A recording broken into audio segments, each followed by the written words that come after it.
법정에 들어서는 검사의 모습을 본 순간 제 심장이 멈췄습니다. 왼쪽 귀 뒤에 3개의 점, 그 특별한 표식이 25년 전 제가 잃어버린 아들을 떠올리게 했습니다. 남편의 살인 혐의를 담당하는 검사가 설마 그럴 리 없다고 수십 번 되뇌었지만 그 눈매와 목소리는 착각이 아니었습니다. 그날 이후 저는 매일 밤 같은 꿈을 꾸었습니다. 한 손에는 남편을, 다른 한 손에는 아들을 붙잡고 있는 꿈이었습니다. 그러나 현실에서는 둘 중 하나를 놓아야만 했습니다. 모든 일은 3개월 전 저의 남편이 운영하던 대원건설의 경영 위기에서 시작되었습니다. 비가 내리는 오후였습니다. 전화벨 소리가 울렸을 때 저는 창가에 서서 빗방울이 유리창을 타고 흘러내리는 모습을 바라보고 있었습니다.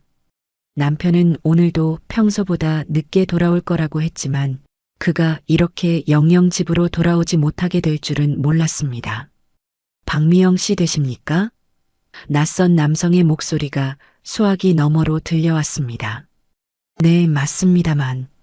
강남경찰서 형사과 김도연 형사입니다. 죄송합니다만 남편분이신 이상우 씨가 현재 저희 경찰서에 구속되어 계십니다. 순간 귀에서 윙하는 소리가 났습니다. 심장이 거칠게 뛰기 시작했고 다리에 힘이 빠져 의자에 주저앉았습니다. 무슨 일이 있었던 건가요? 형사의 목소리가 마치 깊은 물속에서 들리는 것처럼 왜곡되어 들렸습니다. 강민석 씨 살인 혐의로 체포되셨습니다. 자세한 이야기는 경찰서로 오시면 말씀드리겠습니다. 강민석? 남편의 사업 파트너이자 오랜 친구였습니다. 대원건설을 함께 일군 동업자였죠. 그가 죽었다고? 그것도 남편이 그를 살해했다고? 경찰서로 향하는 차 안에서 머릿속은 온통 혼란스러웠습니다. 한 달 전부터 남편과 강민석 사이에 갈등이 있었던 건 사실입니다. 대형 주상복합 프로젝트의 실패로 회사가 위기에 처했고 두 사람은 그 책임을 두고 자주 다투었습니다. 하지만 살인이라니 20년 넘게 함께 해온 사이에 그런 일이 어떻게 가능할까요? 여보, 어떻게 된 일이에요? 구치소 면회실에서 수갑을 찬 남편을 보는 순간 눈물이 왈칵 쏟아졌습니다. 남편의 얼굴은 창백했고 눈 아래 다크서클이 짙게 내려앉아 있었습니다. 평소의 단정한 모습은 온데간데 없이 지친 얼굴만 남아 있었습니다. 미영아, 나는 하지 않았어. 그날 강 이사와 만난 건 사실이야. 회사 문제로 다툰 것도 사실이고. 하지만 내가 그를 죽이지는 않았어. 믿어줘. 남편의 목소리에는 절박함이 묻어났습니다. 그의 눈을 바라보았습니다. 15년 동안 함께 살아온 제게 그의 진심을 읽는 것은 어렵지 않았습니다. 그는 거짓말을 하고 있지 않았습니다. 무슨 일이 있었던 거예요? 남편은 깊은 한숨을 내쉬었습니다. 그날 저녁 강 이사가 회사에서 보자고 했어. 중요한 얘기가 있다고. 사무실에 갔더니 그는 회사 자금 문제로 또 언쟁을 벌이려 했어. 나는 더 이상 얘기해봤자 소용없다고 생각해서 나왔지. 그게 전부야. 그런데 어떻게?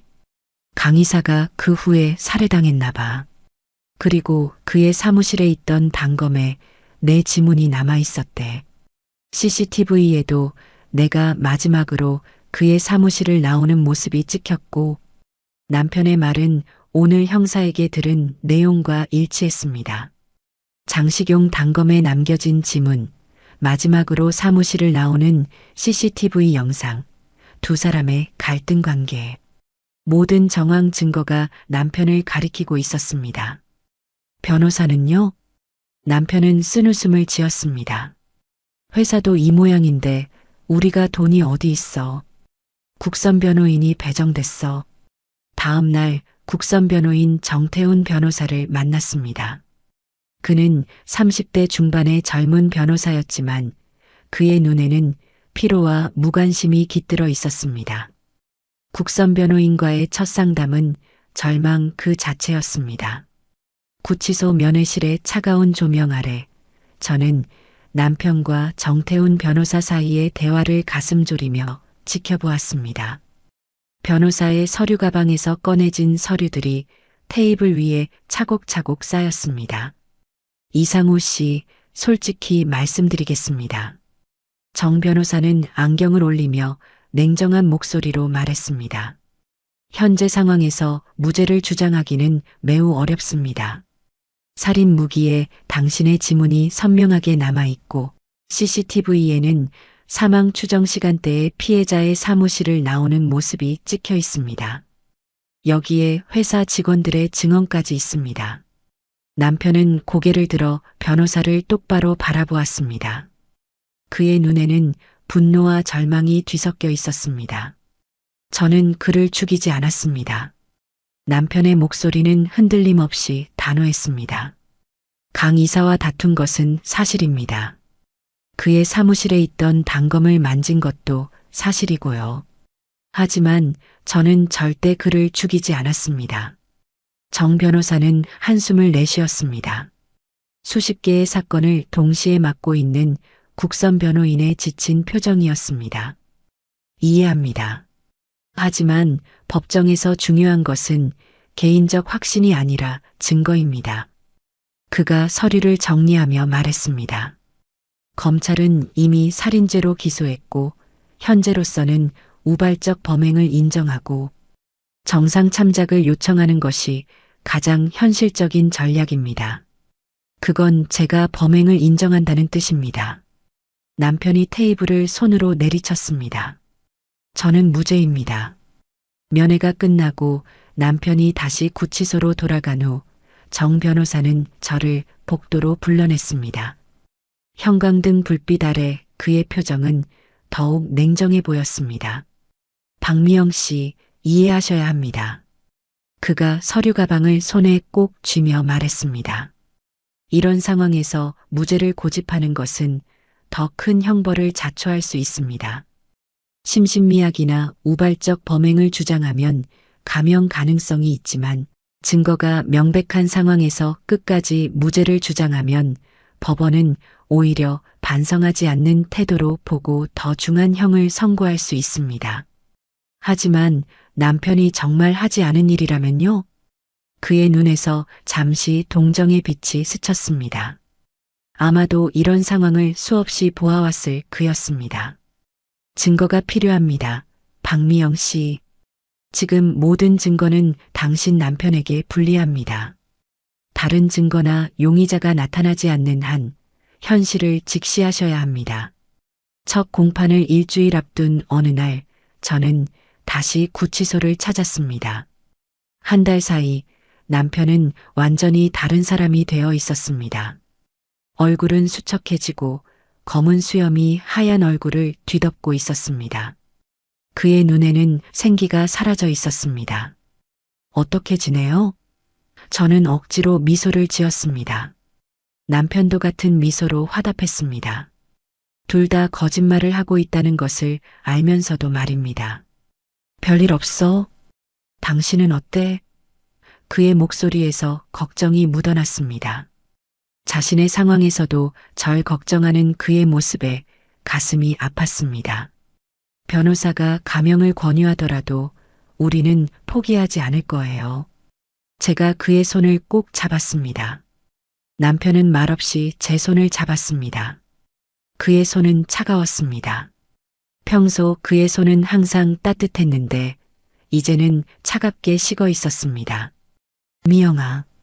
그가 입을 열었다가 말을 잇지 못했습니다. 그의 눈에 눈물이 고였습니다.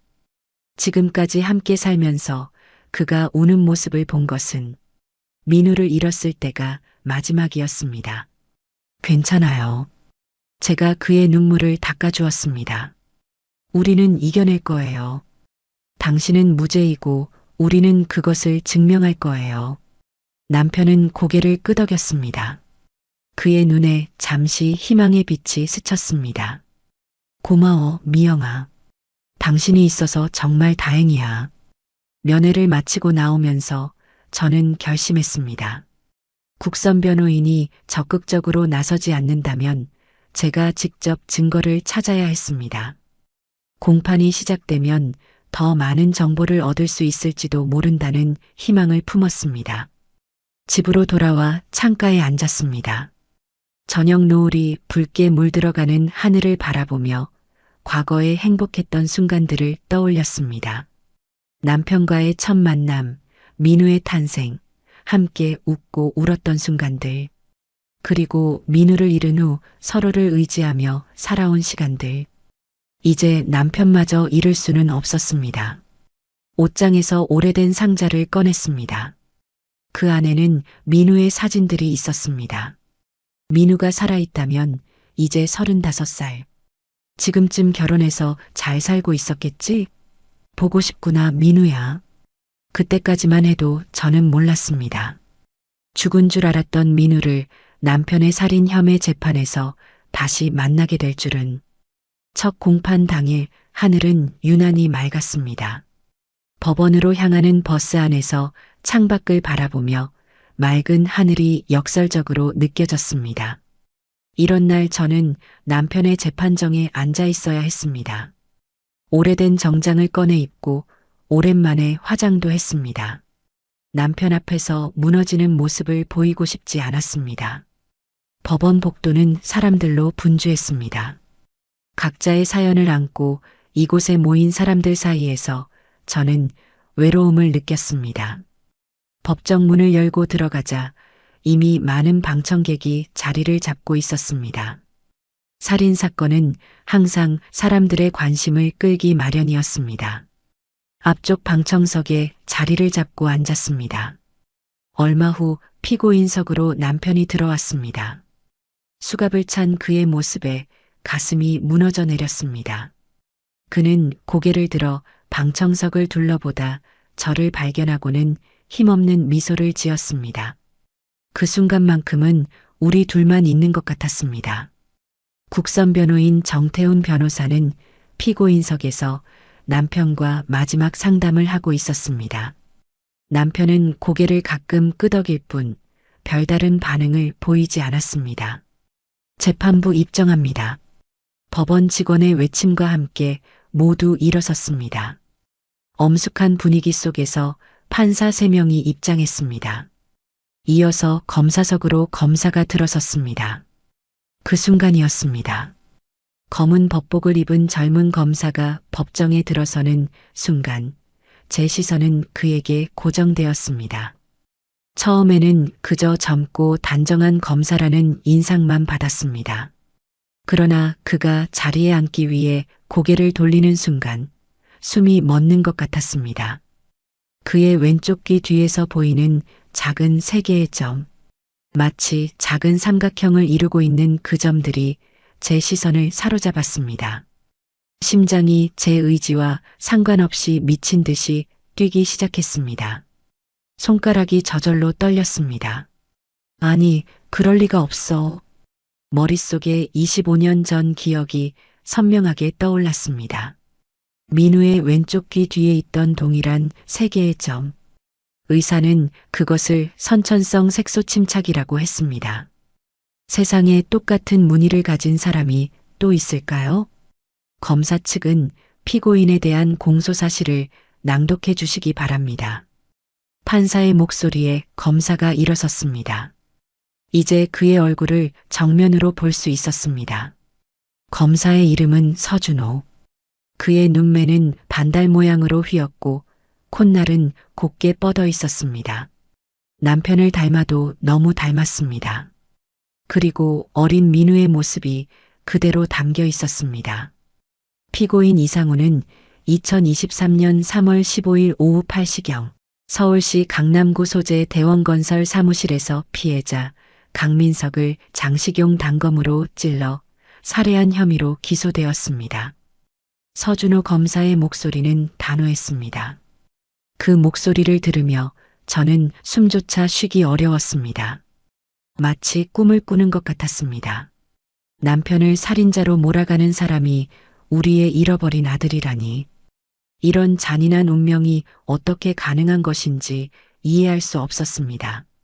피고인은 회사의 경영 위기에 대한 책임을 두고 피해자와 갈등 관계에 있었으며 범행 당일 피해자와 격렬한 언쟁을 벌인 후 범행을 저질렀습니다. 범행 현장에서 발견된 단검에는 피고인의 지문이 선명하게 남아 있었고 건물 CCTV에는 피고인이 마지막으로 피해자의 사무실을 나오는 모습이 확인되었습니다. 법정에서 오가는 말들이 어느 순간부터 제 귓가에 들리지 않았습니다. 오직 서준호 검사의 모든 움직임에 시선이 고정되어 있었습니다. 공판이 진행되는 내내 제 머릿속은 온통 혼란스러웠습니다. 피고인 측은 어떤 입장입니까? 판사가 물었습니다. 정태훈 변호사가 일어섰습니다. 피고인은 혐의를 전면 부인합니다. 당일 피해자와 만난 것은 사실이나 살인 행위는 하지 않았습니다. 서준호 검사의 입가에 미소가 스쳤습니다. 그 표정에서 묘한 자신감이 느껴졌습니다. 증거가 명백함에도 불구하고 부인하는 것은 오히려 피고인에게 불리하게 작용할 수 있음을 알려드립니다. 그 말을 들으며 남편은 고개를 숙였습니다. 법정에 있는 모든 사람이 그를 범인으로 생각하고 있었습니다. 그 속에 우리의 아들까지 있을지도 모른다는 생각에 가슴이 찢어지는 것 같았습니다. 첫 공판은 예상보다 빨리 끝났습니다. 다음 재판 일정이 정해지고 판사가 퇴정했습니다. 남편은 다시 구치소로 돌아가게 되었습니다. 그는 나가기 전 저를 한 번 더 바라보았습니다. 그의 눈에는 말할 수 없는 슬픔이 담겨 있었습니다. 저는 법정을 빠져나가는 서준호 검사를 놓치지 않으려 서둘러 자리에서 일어났습니다. 복도로 나와 그의 뒷모습을 쫓았습니다. 그에게 말을 걸어야 했습니다. 어떻게든 그와 대화할 기회를 찾아야 했습니다. 서준호 검사님, 제 목소리는 북적이는 법원 복도에서 묻혀버렸습니다. 그는 빠른 걸음으로 앞으로 나아갔고 주변 사람들 때문에 그에게 가까이 다가갈 수 없었습니다. 마침내 엘리베이터 앞에 도달했지만 그는 이미 다른 검사들과 함께 엘리베이터에 올라탄 후였습니다. 닫히는 문 사이로 그의 모습이 사라져갔습니다. 발걸음을 멈추고 그 자리에 한참 동안 서 있었습니다. 머릿속은 여전히 혼란스러웠고 가슴은 복잡한 감정으로 가득 찼습니다. 서준호 검사가 정말 민우일까요? 그렇다면 어떻게 그를 만나 이야기를 나눌 수 있을까요? 다음 날 저는 구치소를 찾아 남편을 만났습니다. 창백한 얼굴로 저를 맞이하는 남편에게 어제 있었던 일을 말해야 했습니다. 여보, 당신에게 말해야 할 게 있어요. 제 목소리가 떨렸습니다. 무슨 일이야? 남편의 눈에 걱정이 서렸습니다. 그 검사, 서준호 검사 말이에요.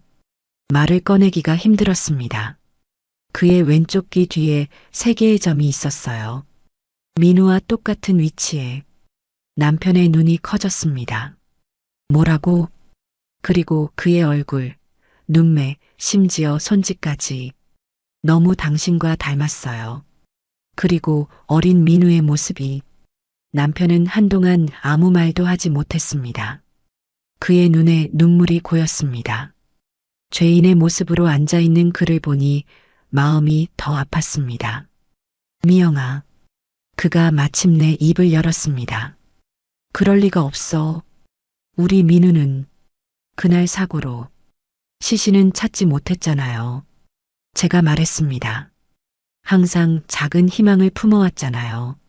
남편은 깊은 생각에 잠겼습니다. 그의 표정에서 희망과 두려움이 교차했습니다. 하지만 그게 사실이라면 이건 너무 잔인한 운명이야. 남편의 목소리가 떨렸습니다. 내 아들이 나를 감옥에 보내려고 한다니. 저는 남편의 손을 꼭 잡았습니다. 제가 더 알아볼게요.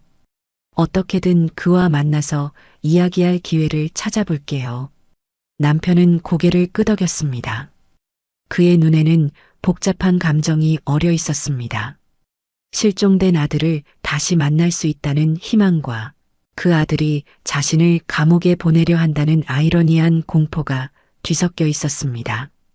면회를 마치고 구치소를 나오면서 가슴속에 확고한 결심이 자리 잡았습니다. 서준호 검사가 정말 민우인지 확인해야 했습니다. 그리고 만약 그렇다면 그에게 진실을 알려야 했습니다. 아들이 자기도 모르게 아버지를 감옥에 보내려는 이 비극을 끝내기 위해서라도 말입니다. 집으로 돌아와 현관문을 열고 들어서자마자 신발도 제대로 벗지 않은 채 다락방으로 향했습니다. 먼지 쌓인 다락방 구석에서 상자를 끌어내렸습니다. 떨리는 손으로 뚜껑을 열자 25년의 시간이 한순간에 눈앞에 펼쳐졌습니다. 맨 위에는 민우의 마지막 모자가 놓여 있었습니다. 빨간색 모자, 그날 민우가 쓰고 있던 그 모자였습니다. 조심스럽게 들어올리자 오래된 첫 냄새와 함께 민우의 희미한 채취가 느껴지는 듯 했습니다. 그 아래에는 민우의 유치원 졸업장, 첫 운동화, 그리고 노란색 앨범이 있었습니다. 앨범을 꺼내 거실로 내려왔습니다. 소파에 앉아 첫 페이지를 넘겼습니다. 갓 태어난 민우의 사진부터 첫걸음마, 첫 생일 파티까지 시간이 흐르며 자라나는 민우의 모습이 페이지를 따라 펼쳐졌습니다. 마지막 페이지에 도달했을 때 가슴이 저몄습니다. 강원도 인제에 놀러 갔을 때의 사진이었습니다. 아이스크림을 들고 환하게 웃고 있는 5살 민우의 모습. 그날이 마지막이 될 줄은 누구도 몰랐습니다. 1996년 7월 16일. 그날의 기억은 제 영혼에 깊은 상처로 새겨져 있었습니다. 장마철에 접어든 여름, 우리 가족은 강원도 인제의 작은 펜션에 휴가를 왔습니다. 출장 중이던 남편이 오랜만에 시간을 내어 함께 온 가족 여행이었습니다. 펜션 주변에는 작은 계곡이 흐르고 있었고 맑은 날에는 아이들이 물놀이하기 좋은 장소였습니다. 펜션에서의 둘째 날 갑자기 하늘이 어두워지고 비가 내리기 시작했습니다. 펜션 주인은 계곡이 갑자기 불어날 수 있으니 주의하라고 경고했지만 우리는 보슬비 정도라 괜찮을 거라 생각했습니다. 펜션 마당에서 바베큐를 준비하던 중 민우가 잠시 자신의 장난감 배를 가지러 계곡 쪽으로 향했습니다. 제가 잠시 눈을 뗀 사이였습니다. 몇 분 후 갑자기 폭우가 쏟아지기 시작했고 산에서 내려온 물이 계곡을 순식간에 불어나게 했습니다. 민우야. 남편이 펜션 마당에서 소리쳤지만 대답이 없었습니다. 우리는 곧바로 계곡으로 달려갔지만 이미 물살이 거세게 흐르고 있었고 민우의 모습은 보이지 않았습니다. 남편이 즉시 물로 뛰어들었지만 급류는 너무 강했고 이미 민우는 물살에 휩쓸려 내려간 상태였습니다. 민우야. 비명을 지르며 계곡을 따라 달렸지만 빠르게 불어난 물살에 아이는 순식간에 사라졌습니다. 그날부터 우리의 삶은 완전히 달라졌습니다. 남편과 저는 모든 것을 포기하고 민우를 찾기 시작했습니다. 대기업 직원이었던 남편은 휴직을 했고 저도 일을 그만두었습니다. 경찰, 소방대원, 인근 주민들과 함께 계곡 하류를 며칠 동안 수색했습니다. 일주일 후 계곡에서 약 2km 떨어진 하류에서 민우의 빨간 모자와 찢어진 옷 조각이 발견되었습니다. 그 지역은 이미 큰 강으로 이어지는 곳이었고 급류에 휩쓸린 아이가 살아남을 가능성은 거의 없다고 했습니다. 아이의 시신은 찾지 못했지만 이런 상황에서는 생존 가능성이 매우 낮습니다. 수색 책임자의 말에 남편은 그 자리에서 쓰러졌고 저는 비명도 지르지 못한 채 그 자리에 얼어붙었습니다. 그렇게 추모식을 치르고 빈관으로 장례를 치렀습니다. 하지만 시신 없는 장례는 마치 미완성 그림처럼 우리 가슴에 공허함만 남겼습니다. 그것이 우리 부부가 완전히 희망을 놓지 못했던 이유였습니다. 마음 깊은 곳에서는 언젠가 민우가 기적처럼 돌아올지도 모른다는 작은 불씨를 꺼뜨리지 않았습니다. 노트북을 켜 인터넷 검색을 시작했습니다. 서준호 검사, 1996년 입양, 실종 아동 찾기 등의 키워드로 밤새 검색했습니다. 창밖으로 새벽빛이 스며들 때까지 마우스 클릭 소리만 방 안에 울렸습니다. 구체적인 정보는 찾을 수 없었습니다. 다만 서준호 검사가 서울대 법대를 최우수 성적으로 졸업하고 사법연수원을 거쳐 5년차 검사라는 것, 또 범죄 수사에 탁월한 능력을 보이는 유망한 법조인이라는 것만 알 수 있었습니다. 그의 어린 시절이나 가족관계에 관한 정보는 전혀 없었습니다. 새벽 하늘이 밝아오는 창가에 기대어 서서 저는 한 가지 계획을 세웠습니다. 서준호 검사를 직접 만나야 했습니다. 그에게 진실을 말할 수 있을지, 그가 믿어줄지는 알 수 없었지만 어머니의 직감은 제게 확신을 주었습니다. 그는 분명 제 아들이었습니다. 다음 날 다시 구치소를 찾아 남편에게 제 계획을 이야기했습니다. 철창 너머로 보이는 남편의 얼굴은 더욱 수척해져 있었습니다. 그는 여전히 조심스러웠습니다. 미영아, 너무 희망을 품지 마. 우리가 얼마나 오랫동안 실망해 왔는지 기억하지? 저는 그의 손을 철창 사이로 꼭 잡았습니다. 엄마의 직감이에요. 제 심장이, 제 영혼이 외치고 있어요. 우리 민우라고. 남편은 잠시 침묵했습니다.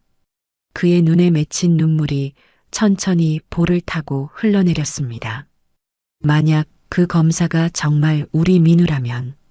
남편의 목소리가 다시 떨렸습니다. 꼭 말해줘. 나는 무죄라고. 나는 너의 아버지로서 떳떳하지 않은 일은 하지 않았다고. 그리고 우리가 민우를 얼마나 그리워했는지도. 저는 고개를 끄덕였습니다. 남편의 손을 꼭 잡았습니다. 그의 손은 차가웠지만 그 안에서 희망의 온기가 느껴졌습니다. 구치소를 나와 버스에 올랐습니다. 그날부터 저는 서준호 검사를 만나기 위한 시도를 시작했습니다. 처음에는 검찰청을 찾아갔습니다. 서초동에 위치한 거대한 건물 앞에 서자 다리가 떨렸습니다. 정장을 차려입고 머리도 단정히 빗었지만 손에 든 가방은 떨림을 감출 수 없었습니다. 서준호 검사님을 만나고 싶습니다. 민원실 직원에게 말했습니다. 예약이 되어 있으신가요? 직원이 컴퓨터 화면을 보며 물었습니다. 아니요, 하지만 남편 이상우의 재판을 맡고 계신 검사님이시라. 아, 사건 관련 면담은 변호사를 통해서 신청하셔야 합니다. 직접 면담은 어렵습니다. 결국 그날은 문전박대를 당했습니다. 다음 날은 법원으로 찾아갔습니다. 혹시 재판 준비로 법원에 올지도 모른다는 생각이었습니다. 법원 로비에서 하루 종일 기다렸지만 그를 만날 수 없었습니다. 법원 경비원은 저를 의심스러운 눈초리로 바라보았고 결국 퇴청 시간이 되어 저는 돌아와야 했습니다. 사흘째 되는 날 저는 다른 방법을 시도했습니다.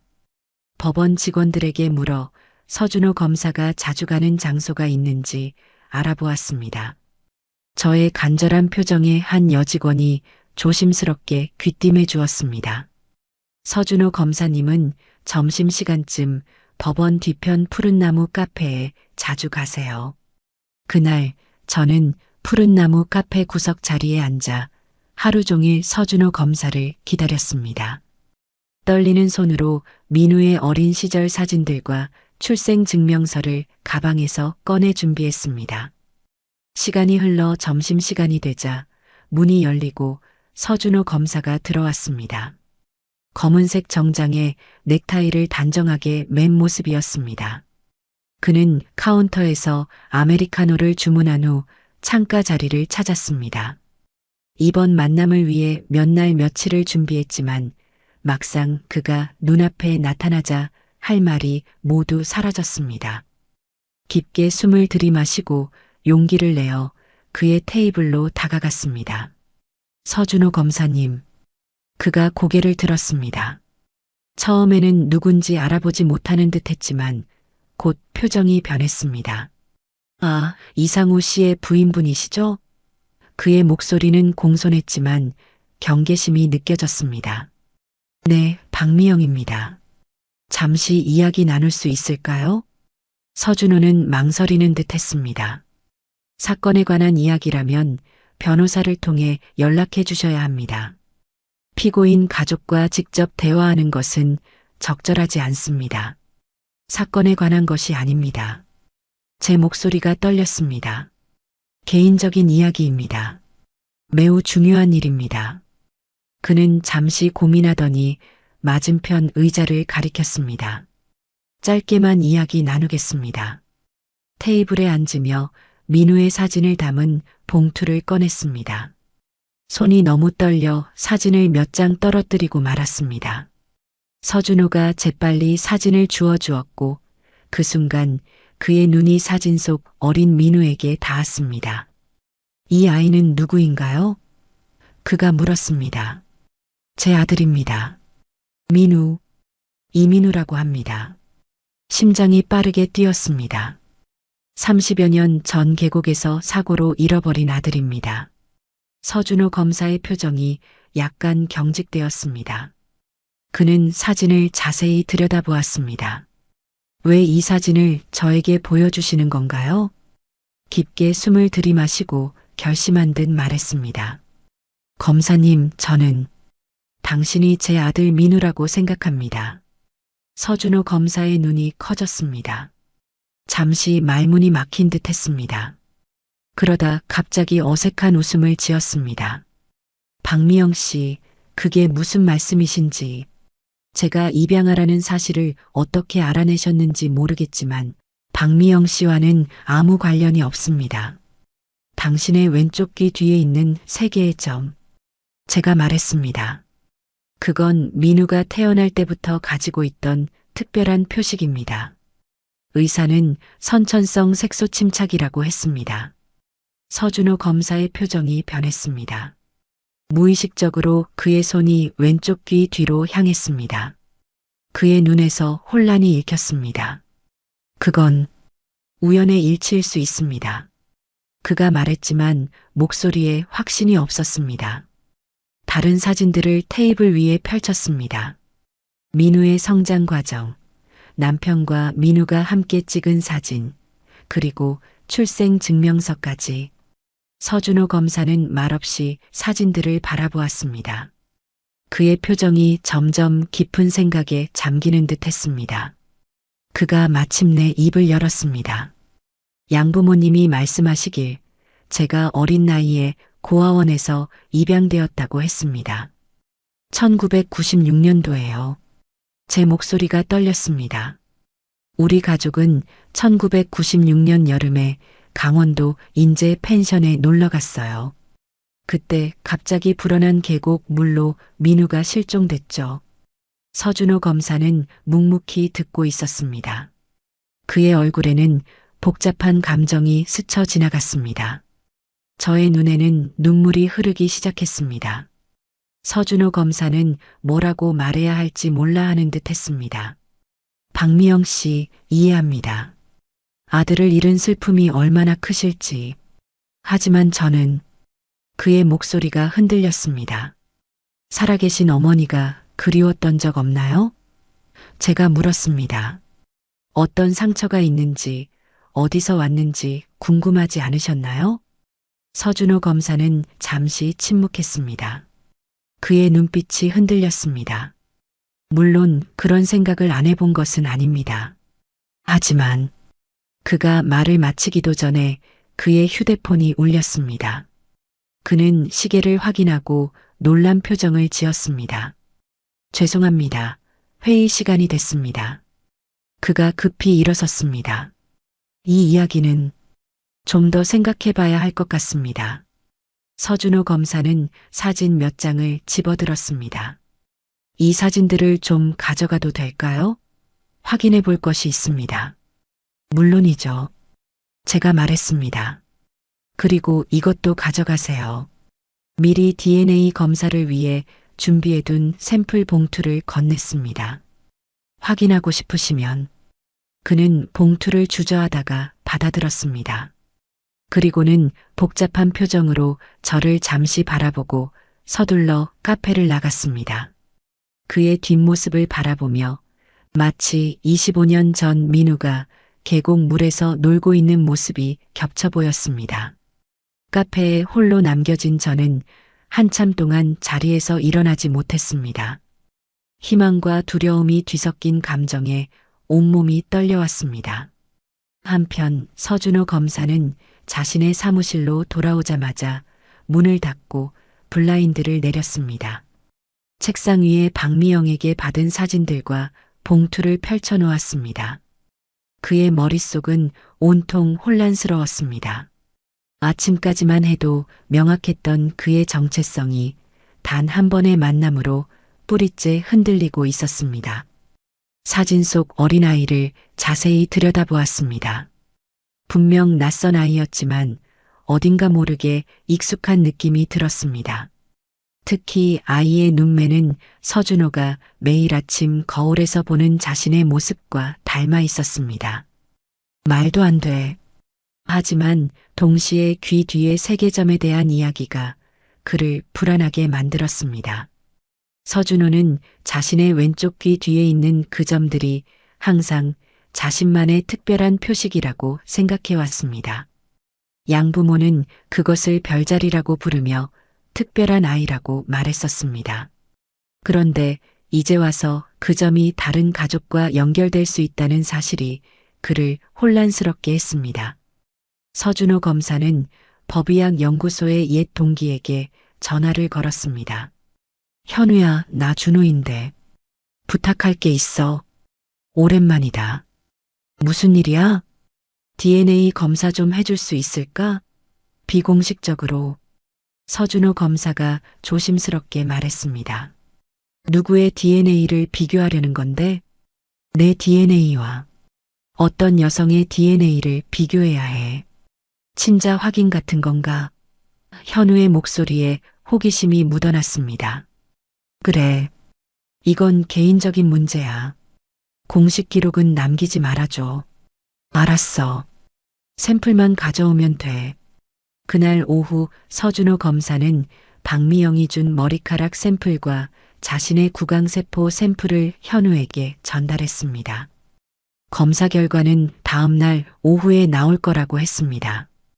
그렇게 서준호 검사와 헤어진 지 이틀이 지났습니다.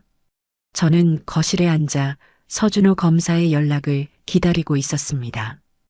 오전이 거의 끝나갈 무렵 전화기가 울렸습니다. 손이 떨려 휴대폰을 떨어뜨릴 뻔했습니다. 서준호 검사의 이름이 화면에 떠 있었습니다. 박미영 씨, 그의 목소리가 평소보다 무거웠습니다. 만나서 이야기할 수 있을까요? DNA 검사 결과가 나왔습니다.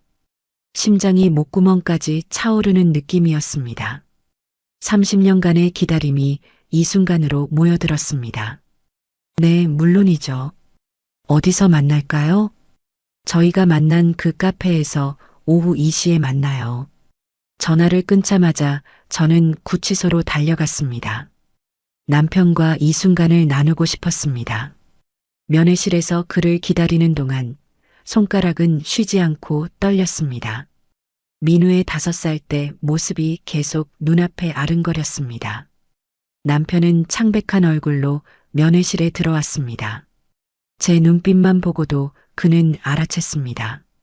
결과가 나왔어? 남편의 목소리가 떨렸습니다. 아직 정확히는 모르지만 제 눈에 눈물이 고였습니다. 서준호 검사가 만나자고 했어요. 오늘 오후에요. 남편은 주먹을 꽉 쥐었다 폈다 했습니다. 제가 그 손을 잡았을 때 얼마나 차갑고 떨리는지 느낄 수 있었습니다. 미영아, 그의 눈에도 눈물이 맺혔습니다. 20년을 넘게 기다렸는데 만약 정말 우리 민우라면 말을 잇지 못하는 남편의 볼을 타고 한 줄기 눈물이 흘러내렸습니다. 저는 그 눈물을 손가락으로 닦아주었습니다. 여보, 어떤 결과가 나오든 우리는 함께해요. 남편은 제 손을 꼭 쥐었습니다. 면회 시간이 끝나고 카페로 향하는 발걸음이 무거웠습니다. 설렘과 두려움이 교차했습니다. 결국 약속 시간보다 1시간이나 일찍 도착했습니다. 창가 자리에 앉아 밖을 내다보며 기다렸습니다. 커피는 식어갔지만 저는 한 모금도 마시지 못했습니다. 손은 계속해서 떨렸고 가슴은 마치 터질 듯이 뛰었습니다. 정확히 이 시 카페 문이 열리고 서준호 검사가 들어왔습니다. 그는 평소의 단정한 모습과 달랐습니다. 넥타이는 느슨하게 풀려 있었고 눈 아래 다크서클이 짙었습니다. 그도 잠을 이루지 못했나 봅니다. 그가 제 테이블로 다가오는 순간 시간이 멈춘 듯 했습니다. 그의 눈, 남편의 눈을 그대로 물려받은 그 눈에서 혼란과 불안을 읽을 수 있었습니다. 안녕하세요, 박미영 씨. 그의 목소리가 약간 떨렸습니다. 민우야. 저도 모르게 그 이름이 입에서 흘러나왔습니다. 서준호는 그 이름에 움찔했습니다. 그는 조용히 자리에 앉았습니다. 잠시 침묵이 흘렀습니다. 그리고 그가 봉투 하나를 테이블 위에 올려놓았습니다. 검사 결과가 나왔습니다. 그의 목소리가 갈라졌습니다. 일치율 99.9999%. 당신이 제 어머니가 맞습니다. 그 순간 30여 년간의 눈물이 한꺼번에 터져 나왔습니다. 저는 손으로 입을 가리며 흐느꼈습니다. 이 순간을 얼마나 기다렸는지, 제 아들이 살아있다는 것, 그리고 그가 이렇게 훌륭한 사람으로 자랐다는 것이 너무도 감사했습니다. 우리 아들. 저는 손을 뻗어 그의 손을 잡으려 했습니다. 서준호는 잠시 망설이다가 제 손길을 받아들였습니다. 그의 손이 떨리고 있었습니다. 저의 손도 마찬가지였습니다. 아직은 모든 게 너무 혼란스럽습니다. 그가 말했습니다. 그의 눈에도 눈물이 고여 있었습니다. 30년 동안 저는 서준호였습니다. 그런데 갑자기 제가 이민우라고, 그리고 제가 기소한 피고인이 제 친부라니 얼마나 혼란스러울지 이해해요. 저는 그의 손을 조금 더 꼭 잡았습니다. 하지만 알아주세요. 우리는 단 하루도 당신을 잊은 적이 없어요. 서준호의 눈에서 눈물이 흘러내렸습니다. 그는 재빨리 눈물을 훔쳤습니다. 아마도 검사로서 이런 감정을 보이는 것이 익숙하지 않은 듯 했습니다. 어렸을 때 기억이 거의 없습니다. 그가 작은 목소리로 말했습니다. 서준호 검사님, 아니, 민우라고 불러도 될까요? 당신의 사생활을 방해하거나 불편하게 하고 싶지 않아요. 하지만 2가지만 부탁할게요. 첫째, 당신의 아버지 상우는 결백해요. 그는 절대 살인을 저지르지 않았어요. 2번째, 기회가 된다면 우리의 이야기를 들어주세요. 25년 전 그날의 일, 그리고 당신을 찾기 위해 우리가 어떤 노력을 했는지. 서준호는 숨을 깊게 들이마셨다 내쉬었습니다. 그의 눈에 갈등이 서려 있었습니다. 박미영 씨, 어머니. 그가 처음으로 저를 어머니라고 불렀습니다. 그 한마디에 제 심장이 떨렸습니다. 검사로서 이 사건에 계속 관여하는 것은 윤리적으로 문제가 있습니다. 상급자에게 보고하고 사건을 다른 검사에게 넘겨야 할 것 같습니다. 그렇게 되면 남편의 무죄는 어떻게 증명되나요? 그것이 제가 지금 고민하는 부분입니다. 그의 목소리에 진심이 담겨 있었습니다. 진실을 밝히는 것은 검사의 의무이기도 합니다. 증거가 다시 검토되어야 할 필요가 있을 것 같습니다. 희망의 빛이 보였습니다. 그는 이미 마음 한구석에서 남편의 무죄 가능성을 고려하고 있었습니다. 다만 시간이 필요해요. 모든 것이 너무 갑작스럽습니다. 이해해요. 제가 말했습니다. 25년을 기다렸어요. 더 기다릴 수 있어요. 그는 슬픈 표정으로 자리에서 일어났습니다. 다시 연락드리겠습니다. 네, 기다릴게요. 제가 미소 지었습니다. 그렇게 민우는 고개를 끄덕이고 카페를 나갔습니다. 그의 뒷모습이 문을 통해 사라질 때까지 바라보았습니다. 그리고 곧바로 구치소로 달려갔습니다. 면회실에서 남편의 얼굴은 기대와 불안으로 가득 찼습니다.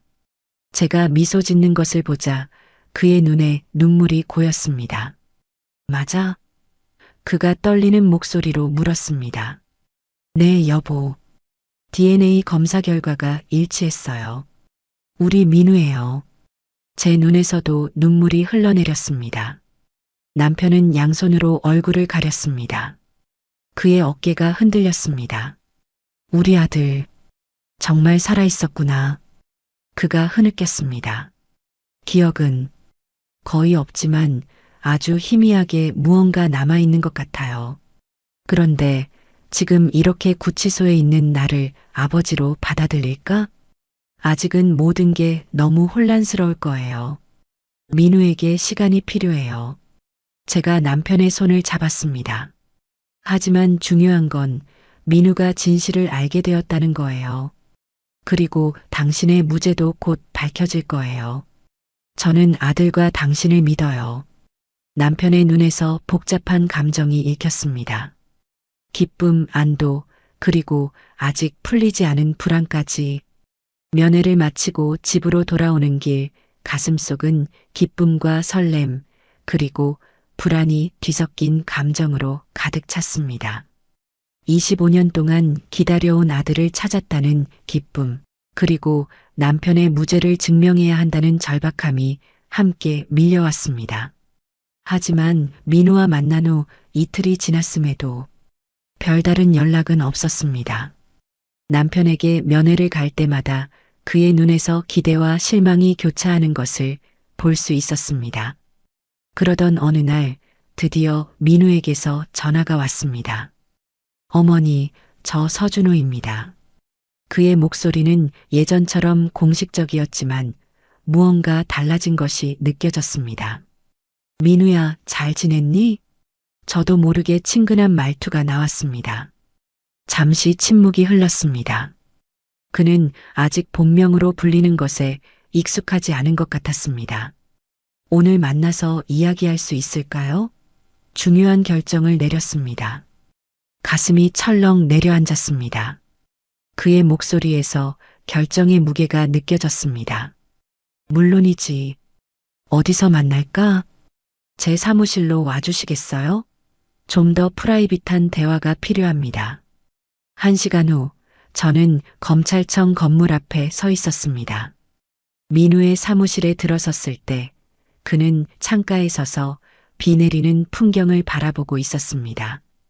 저를 보자 민우는 자리에 앉으라고 손짓했습니다. 많이 고민했습니다. 민우가 입을 열었습니다. 법적으로, 윤리적으로, 그리고 개인적으로도. 저는 숨을 죽이고 그의 말을 기다렸습니다. 제가 이 사건에서 손을 떼고 다른 검사에게 넘기는 것이 원칙적으로는 맞습니다. 민우가 말했습니다. 하지만 그렇게 하면 아버지의 사건은 별다른 변화 없이 마무리될 가능성이 높습니다. 새로운 검사가 세세하게 들여다보지 않을 테고요. 그럼 희망의 빛이 보였습니다. 이 사건을 계속 맡기로 했습니다. 그의 목소리에 확신이 담겨 있었습니다. 하지만 우리의 관계는 공개하지 않을 겁니다. 적어도 지금은요. 그게 가능한 일이니? 제가 걱정스럽게 물었습니다. 민우는 깊은 숨을 내쉬었습니다. 윤리적으로 논란의 여지가 있습니다. 하지만 지금 상황에서는 이것이 가장 현명한 선택이라고 생각합니다. 제가 직접 사건을 맡아야 모든 증거를 다시 검토하고 새로운 시각으로 조사할 수 있어요. 그의 말에 안도감과 두려움이 동시에 밀려왔습니다. 그렇게 하다가 문제가 생기면 어쩌지? 너의 경력에도 영향이 있을 텐데. 그 위험은 감수하겠습니다. 민우의 눈에 결연한 의지가 서려 있었습니다. 저는 눈물을 참으며 고개를 끄덕였습니다. 고마워, 민우야. 지금부터는 증거를 다시 검토할 예정입니다. 특히 아버지 회사의 최고 재무관리자인 박정우에 관한 정보가 필요해요. 사실 그에 관해 의심 가는 부분들이 좀 있었습니다. 그리고 현장에서 발견된 지문 분석도 다시 요청했어요. 민우는 책상 위에 놓인 파일들을 정리하며 말했습니다. 법정에서는 여전히 검사로서 역할을 해야 합니다. 공정한 절차가 이루어져야 하니까요. 하지만 동시에 증거가 가리키는 진실을 좇을 겁니다. 국선 변호인은 어떻게 해? 제가 물었습니다. 그는 적극적으로 변호하지 않아. 정태훈 변호사 말씀이시죠? 민우의 표정이 흐려졌습니다. 그의 역할에는 한계가 있습니다. 과중한 업무로 한 사건에 깊이 몰두하기 어려운 게 현실이에요. 그럼 우리가 할 수 있는 일은 없니? 직접적으로는 어렵습니다. 하지만 민우가 잠시 생각에 잠겼습니다.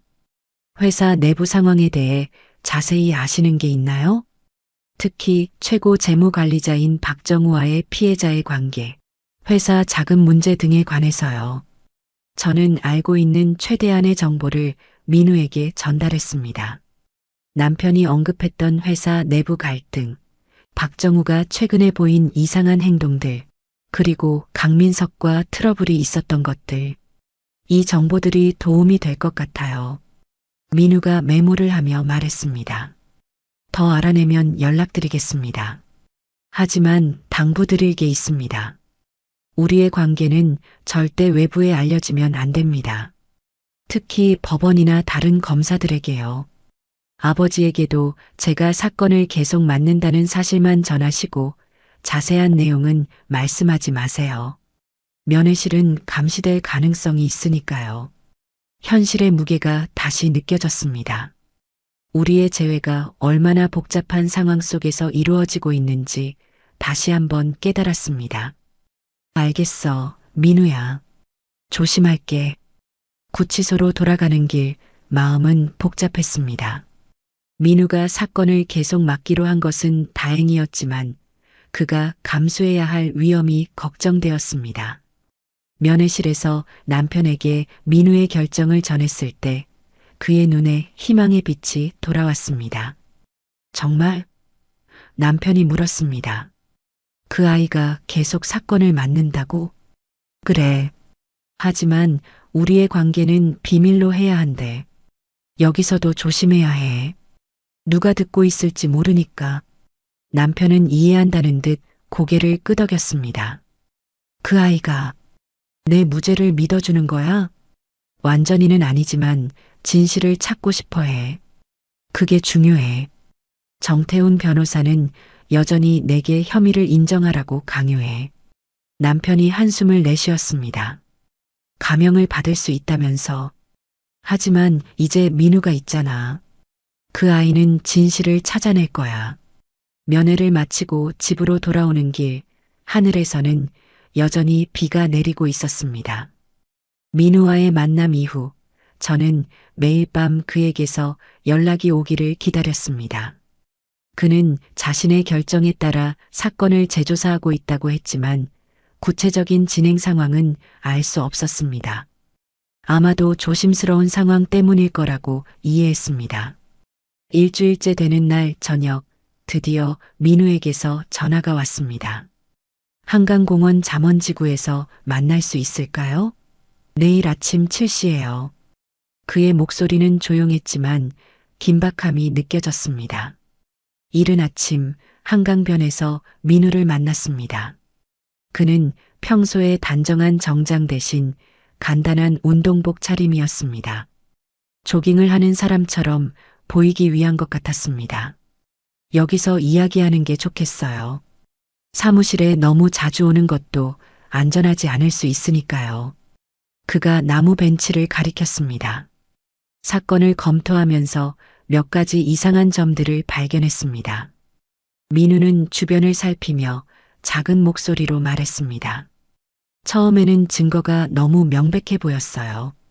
사망 현장에서 발견된 아버지의 지문, CCTV 영상, 그리고 둘 사이에 분명한 갈등. 하지만 자세히 들여다보니 뭔가 맞지 않는 부분들이 보이기 시작했습니다. 어떤 부분이? 제 심장이 빠르게 뛰었습니다. 우선 사인이 된 단검의 지문 패턴이요.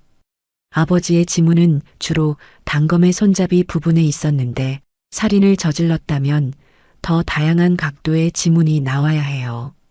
그런데 마치 단순히 들었다 놓은 것처럼 한 방향으로만 지문이 남아 있었습니다.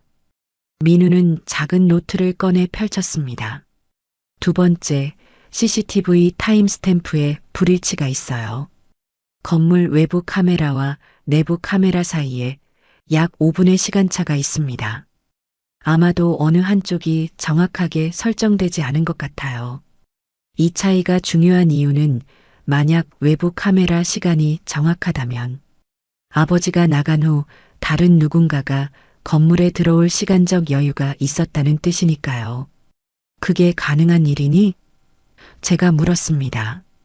가능합니다. 더 중요한 발견은 피해자의 컴퓨터에서 나왔어요. 검찰에서 포렌식 조사를 했지만 검색 범위가 제한적이었어요. 제가 좀 더 깊이 들여다보니 삭제된 이메일 몇 개를 복구할 수 있었습니다. 민우의 눈이 빛났습니다. 그 이메일들은 외부 회계사와 주고받은 것이었어요. 내용을 보니 강민석 이사가 회사 내부에 횡령 의혹이 있어 비밀리에 조사를 의뢰한 것 같습니다. 그리고 그 횡령의 용의자는 박정우? 제가 말을 이었습니다. 민우가 고개를 끄덕였습니다. 이제 동기가 생겼습니다. 만약 강민석이 박정우의 횡령을 밝혀낸다면 그는 모든 것을 잃게 될 테니까요. 그럼 이제 어떻게 해야 하지? 저는 희망에 차서 물었습니다. 아직 결정적인 증거는 부족합니다. 특히 박정우가 현장에 있었다는 직접적인 증거가 없어요. 하지만 다음 수사 방향은 정해졌습니다. 이렇게까지 해주다니 고마워. 제 목소리가 떨렸습니다. 민우는 잠시 망설이다가 말했습니다. 이건 단순히 진실을 밝히기 위해서예요. 모든 사건에서 그래왔고 이 사건에서도 마찬가지예요. 그의 말에는 아직 거리감이 느껴졌지만 그가 진심으로 진실을 찾고자 노력하고 있다는 것은 분명했습니다. 민우는 말을 잠시 멈추고 깊은 숨을 내쉬었습니다. 곧 있으면 다음 공판이 열립니다. 검사로서 저는 여전히 아버지에게 불리한 증거를 제시해야 하는 상황이에요. 판사와 방청객들 앞에서요. 민우의 얼굴에 괴로움이 서렸습니다. 아들의 내적 갈등이 얼마나 큰지 이해할 수 있었습니다. 내 입장이 얼마나 어려운지 알아. 제가 그의 손을 잡으려 했지만 그는 살짝 물러났습니다. 아직 그런 친밀한 접촉에 익숙하지 않은 것 같았습니다. 아무튼 지금부터는 제가 알아서 준비해 보겠습니다. 일단은 저를 믿고 기다려 주세요. 저는 민우를 믿고 고개를 끄덕였습니다. 그리고 민우는 자리에서 일어나며 마지막 인사를 건넸습니다. 조심해서 돌아가세요. 어머니. 며칠 후 법원으로 가는 길은 몹시 긴장됐습니다. 25년간의 기다림과 한 달 동안의 고통스러운 시간이 오늘로 끝날 수도 있다는 생각에 가슴이 뛰었습니다. 그러나 동시에 민우가 어떤 결정을 내렸을지, 그리고 그 결정이 그의 미래에 어떤 영향을 미칠지에 대한 걱정도 컸습니다. 법원 건물에 들어서자 복도는 이미 사람들로 붐비고 있었습니다. 저는 서둘러 재판정으로 향했습니다. 문을 열고 들어서자 많은 방청객이 자리를 잡고 있었고 앞쪽에는 피고인석과 검사석이 마련되어 있었습니다. 아직 재판이 시작되지 않아 민우의 모습은 보이지 않았습니다. 앞쪽 방청석에 자리를 잡고 앉았습니다. 시간이 흐르고 피고인석으로 남편이 들어왔습니다. 그는 평소보다 더 창백해 보였지만 저를 발견하자 힘없는 미소를 지었습니다. 재판부 입정합니다. 모두 자리에서 일어섰습니다. 판사 3명이 엄숙하게 입장했고 이어서 검사석으로 민우가 들어섰습니다. 그는 평소와 같은 단정한 모습이었지만 그의 눈빛은 달랐습니다. 결연함과 확신이 느껴졌습니다. 저와 눈이 마주쳤을 때 민우는 거의 알아차리지 못할 정도로 살짝 고개를 끄덕였습니다. 지난번 공판에 이어 이상우 씨의 살인 혐의에 관한 심리를 계속하겠습니다. 판사가 말했습니다. 검사 측 진술을 시작해 주시기 바랍니다. 민우가 자리에서 일어났습니다. 그는 잠시 서류를 정리하더니 목소리를 가다듬었습니다. 존경하는 재판장님, 민우의 목소리가 법정 안에 울려 퍼졌습니다. 검찰은 이 사건에 관한 추가 조사를 진행했습니다. 조사 과정에서 몇 가지 새로운 증거가 발견되어 이를 법원에 제출하고자 합니다. 갑작스러운 발언에 법정안이 술렁이기 시작했습니다. 판사는 방청석을 향해 조용히 하라는 손짓을 했습니다. 어떤 증거인지 설명해 주시기 바랍니다. 네, 재판장님. 민우가 대답했습니다. 우선 피해자 강민석의 사무실에 설치된 추가 보안 카메라 영상을 확보했습니다. 이 영상에는 피고인 이상우가 사무실을 떠난 후 약 15분 뒤 대원건설의 CFO 박정우가 사무실에 들어가는 장면이 담겨 있습니다. 국선 변호인 정태훈이 놀란 표정으로 일어났습니다. 민우는 침착하게 말을 이어갔습니다. 이 영상은 최근에야 발견되었습니다. 피고인의 개인 사무실에 설치된 별도의 보안 카메라였으며 초기 수사 과정에서는 누락된 것으로 보입니다. 판사가 고개를 끄덕였습니다. 해당 영상을 제출해 주십시오. 법원에서 검토하겠습니다. 민우는 서류 가방에서 USB를 꺼내 법원 직원에게 건넸습니다. 또한 살인 무기로 사용된 단검을 재검사한 결과 피고인의 지문 외에도 CFO 박정우의 부분 지문이 발견되었습니다. 특히 주목할 점은 지문의 위치입니다. 그는 화면에 단검의 확대 사진을 띄웠습니다. 피고인의 지문은 주로 손잡이 부분에 위치해 있고 박정우의 지문은 날 부분과 손잡이 끝부분에 있습니다. 이는 실제로 누군가를 찌를 때 손이 닿기 쉬운 위치입니다. 남편이 놀란 눈으로 민우를 바라보았습니다. 그의 표정에서 혼란과 희망이 교차했습니다. 추가로 민우가 계속했습니다. 피해자 강민석이 의뢰한 회계 감사 보고서가 발견되었습니다. 이 보고서에 따르면 CFO 박정우는 지난 2년간 약 30억 원을 해외 계좌로 빼돌린 혐의가 있으며 강민석은 사망하기 일주일 전 이 사실을 인지했습니다. 법정안이 다시 술렁였습니다. 국선 변호인 정태호는 완전히 당황한 표정이었습니다. 그는 남편에게 다가가 귓속말을 하는 것처럼 보였습니다.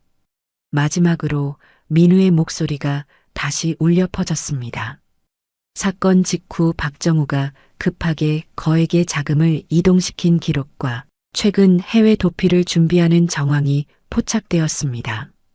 판사는 잠시 생각에 잠긴 듯 했습니다. 서준호 검사, 이 새로운 증거들은 수사 방향을 완전히 바꿀 수 있는 중요한 내용입니다. 왜 이제서야 이런 증거들이 제출되는 것인지 설명해 주시겠습니까? 민우는 잠시 망설이는 듯 했지만 곧 단호한 목소리로 대답했습니다. 재판장님, 검찰의 임무는 유죄를 입증하는 것이 아니라 진실을 밝히는 것입니다. 초기 수사에서 간과된 부분들이 있었고 저는 그것을 바로잡는 것이 제 의무라고 생각했습니다. 판사는 동료 판사들과 잠시 귓속말을 나눈 후 결정을 내렸습니다. 이 새로운 증거들은 사건의 본질을 변화시킬 수 있는 중요한 내용입니다. 법원은 이 증거들을 면밀히 검토하고 CFO 박정호에 대한 수사를 명령합니다. 또한 피고인 이상우에 대한 구속 상태를 재검토하겠습니다. 그 순간 법정 뒤쪽 문이 열리고 몇 명의 형사들이 들어왔습니다.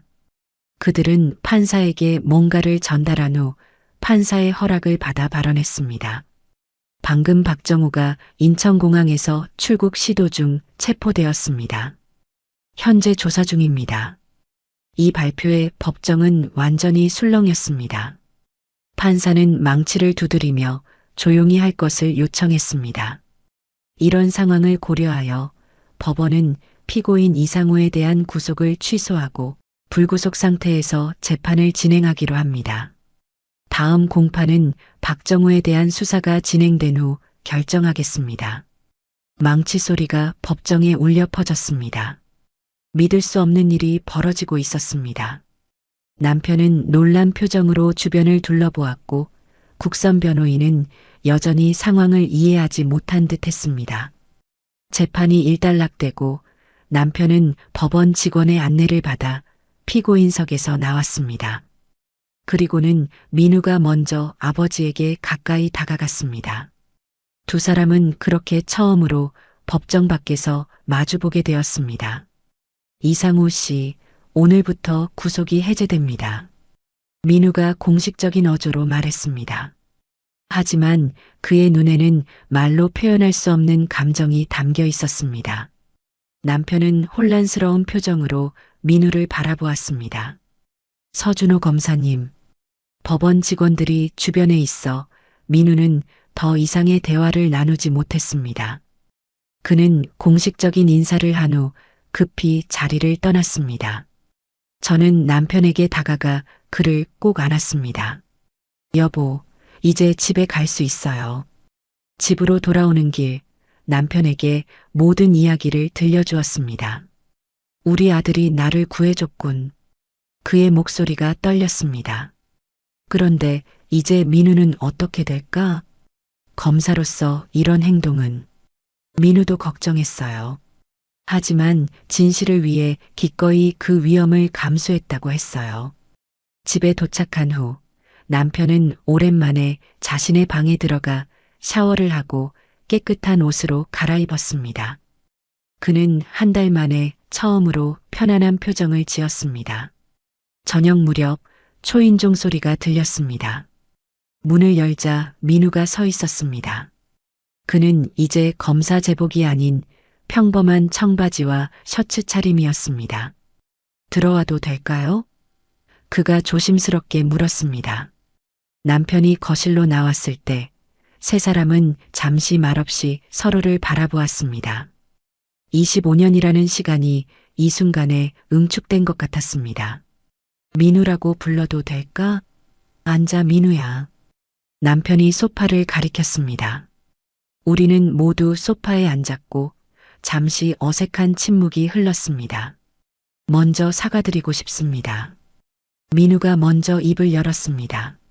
처음에는 모든 증거가 아버지를 가리키고 있었고 저는 그것을 믿었습니다. 아니야, 내가 사과할 필요 없어. 남편이 따뜻한 목소리로 말했습니다. 넌 그저 내 일을 했을 뿐이야.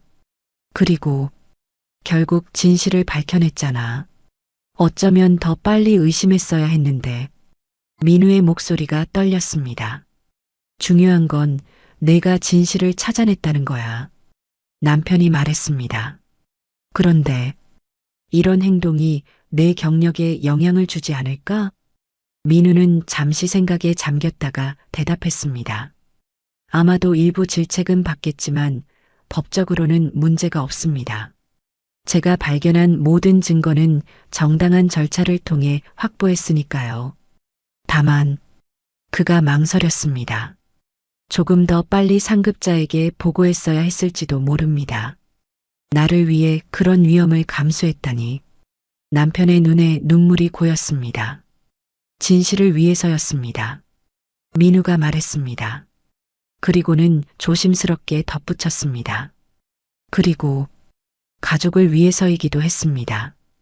그 말에 우리 세 사람 모두 깊은 감정에 사로잡혔습니다. 민우는 아직 우리를 완전히 부모로 받아들이지는 못했지만 적어도 우리가 가족임을 인정하기 시작한 것 같았습니다. 혹시 제가 어릴 때 이야기를 좀 더 들을 수 있을까요? 민우가 조심스럽게 물었습니다. 저는 벽장에서 오래된 앨범을 꺼내왔습니다. 세 사람은 나란히 앉아 앨범을 펼쳤고 저는 민우의 어린 시절 이야기를 하나하나 들려주기 시작했습니다. 첫 걸음마를 뗀 날, 처음 말을 배운 순간 남편도 자신의 기억을 보태며 이야기했습니다. 민우의 눈에 눈물이 고였습니다. 기억나지 않지만 그 이야기를 듣고 있으니 어딘가 익숙한 느낌이 듭니다. 저는 조심스럽게 물었습니다. 민우야, 앞으로 우리를 어떻게 생각하면 좋을까? 너무 서두르고 싶지 않아. 내가 편안하게 느끼는 대로. 민우는 깊은 숨을 내쉬었습니다. 솔직히 아직은 혼란스럽습니다. 30여 년 동안 서준호로 살아왔고 양부모님은 저를 정말 잘 키워주셨어요. 하지만 동시에 그의 눈이 우리를 향했습니다. 저는 항상 뭔가 빠진 것 같은 느낌이 있었습니다. 어디에도 완전히 속하지 못한 것 같은. 이해해. 남편이 말했습니다. 우리는 너에게 아무것도 강요하지 않아. 내가 원하는 만큼 내가 편안하게 느끼는 속도로 우리에게 다가오면 돼. 민우는 고개를 끄덕였습니다. 감사합니다. 그리고 앞으로 종종 찾아와도 될까요? 더 많은 이야기를 듣고 싶습니다. 당연하지. 저는 기쁨을 감추지 못했습니다. 언제든지 이곳은 내 집이야. 민우는 일어나 떠날 준비를 했습니다. 양부모님께도 이 상황을 설명드려야 합니다. 어려운 대화가 될 것 같지만 그분들은 너를 25년 동안 사랑으로 키워주셨어. 제가 말했습니다. 우리는 그분들께 정말 감사해. 언젠가는 만나서 직접 그 말씀을 드리고 싶어. 현관문 앞에서 민우는 잠시 망설이다가 조심스럽게 우리를 안아주었습니다. 그것은 어색하면서도 따뜻한 포옹이었습니다. 30여 년 만에 첫 가족 포옹이었습니다. 어린 민우가 아닌 멋지게 성장한 민우와 하는 첫 가족 포옹. 곧 다시 오겠습니다. 민우가 문을 나서며 말했습니다. 민우가 떠난 후 남편과 저는 거실 소파에 나란히 앉았습니다. 남편은 제 손을 꼭 잡았습니다. 25년 전 우리는 하루아침에 모든 것을 잃었어. 그가 말했습니다. 하지만 이제 하루아침에 모든 것을 다시 찾은 것 같아. 새로운 시작이에요, 여보. 제가 미소 지었습니다. 우리 가족은 이제야 비로소 25년 전의 상처를 치유하기 시작했습니다. 앞으로의 길이 쉽지만은 않겠지만 우리는 함께 그 길을 걸어갈 것입니다. 민우가 완전히 우리의 아들로 돌아오는 데는 시간이 걸릴 것입니다. 하지만 그것이 중요한 것이 아니라 우리가 다시 만났다는 그리고 서로를 잃지 않았다는 사실이 가장 중요했습니다. 한 달 후 민우는 이제 종종 저희 집을 방문했고 매번 방문할 때마다 조금씩 더 편안해 보였습니다. 그는 여전히 서준호라는 이름으로 살고 있었지만 때때로 우리가 그를 민우라고 부를 때 미소를 짓곤 했습니다. 어쩌면 언젠가는 그도 스스로를 이민우라고 생각하게 될지도 모릅니다. 하지만 그것은 중요하지 않았습니다. 중요한 것은 우리 가족이 25년 만에 서로를 다시 찾았다는 것, 그리고 이제부터는 함께 걸어갈 수 있다는 것이었습니다. 인생은 때로 우리가 상상할 수 없는 방식으로 우리를 시험하지만 결국 진실과 사랑은 항상 승리한다는 것을 우리 가족의 이야기가 증명해 주었습니다. 미영아, 우리가 평생 해온 기도가 마침내 응답받은 것 같아. 남편이 창밖을 바라보며 말했습니다. 우리의 기다림이 끝났어요. 이제는 함께 앞으로 나아갈 시간이에요. 빗방울이 창을 타고 흘러내리는 모습을 바라보며 저는 이제 그 물방울들이 더 이상 슬픔의 눈물이 아닌 기쁨의 눈물처럼 느껴졌습니다. 25년의 긴 겨울이 지나고 우리 가족에게 마침내 봄이 찾아온 것입니다.